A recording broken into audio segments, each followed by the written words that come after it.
Hello అండి, welcome to హిమాపీ vlogs. ఈరోజు మనం చేయబోతున్నాం కాకరకాయ తాలింపు. కొందరు వేపుడు అంటారు, కొందరు ఫ్రై అంటారు, మేము తాలింపు అంటాం. నూనె వేడయ్యాక పోపు దినుసులు వేసుకొని చిటిపటలాడాక కాకరకాయ, సన్నగా తరిగిన కాకరకాయ ముక్కలు వేసుకోండి. వేసుకున్నాక బాగా కలియదిప్పండి. ఇది మీడియం ఫ్లేమ్లో పెట్టుకొని బాగా వేగనివ్వండి. దీంతో కొద్దిగా సాల్ట్ యాడ్ చేసి కొద్దిసేపు మూత పెట్టండి.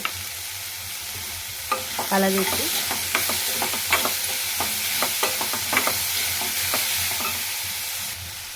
మీడియం ఫ్లేమ్లో పెట్టి ఒక 10 నిమిషాల పాటు మగ్గనివ్వండి. కాకరకాయని మధ్య మధ్యలో మూత తీసి కలయబెట్టండి, అడుగంటకుండా.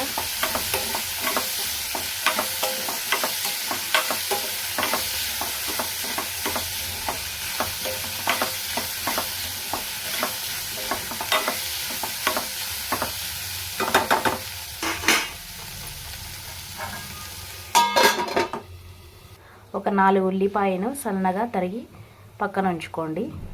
ఒకసారి మూత తీసి చూద్దాం వేగిందో లేదో.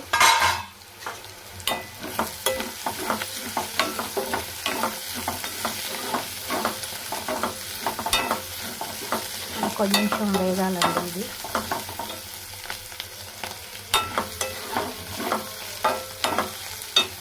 కాకరకాయ మగ్గిందో లేదో చూద్దాం. ఆయిల్ అంతా పైకి వచ్చేసింది.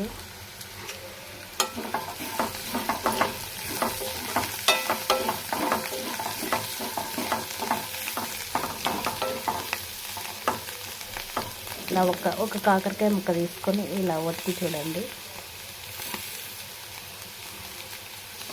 మగ్గింది. ఇప్పుడు దీంట్లోకి కొంచెం చేదు రాకుండా కొంచెం బెల్లం ముక్క వేద్దాం.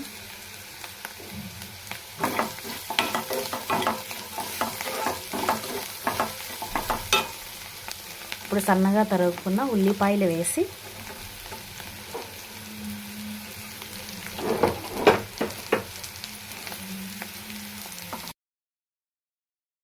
ఉల్లిపాయలు వేసుకొని బాగా మగ్గనిద్దాం.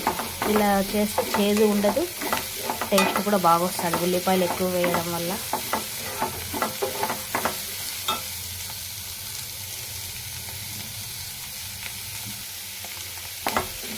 ఇలా ఉల్లిపాయలు వేసి బాగా కలిపి మూత పెట్టుకున్నాం ఒక 5 మినిట్స్ దాకా.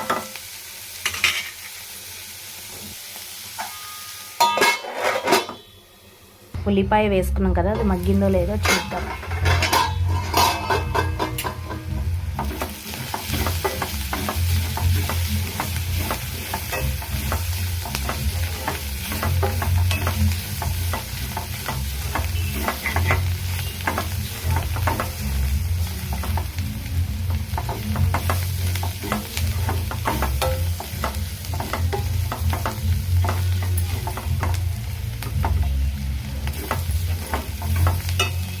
నేను ఈ పొడి వేసుకుంటున్నాను. దీంట్లో కొబ్బరి, వెల్లుల్లి,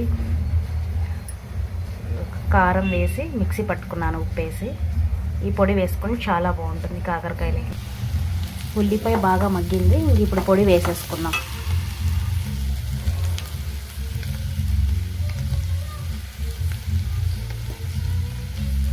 దీని తగ్గ ఇది పొడి వేసేసుకోండి.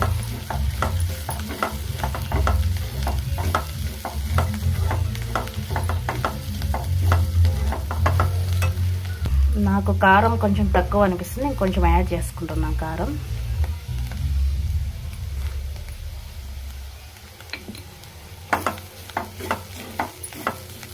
ఈ కాకరకాయలకి నూనె ఉంటేనే టేస్ట్, కొంచెం నూనె ఎక్కువ పడుతుంది. స్టవ్ ఆఫ్ చేసేసుకోండి. ఇలా వేసిన తర్వాత ఇది సైడ్ డిష్లోకి బాగుంటుంది, ఉత్త అన్నంలోకి కూడా బాగుంటుంది, చాలా బాగుంటుంది. ట్రై చేయండి తప్పకుండా. Thank you.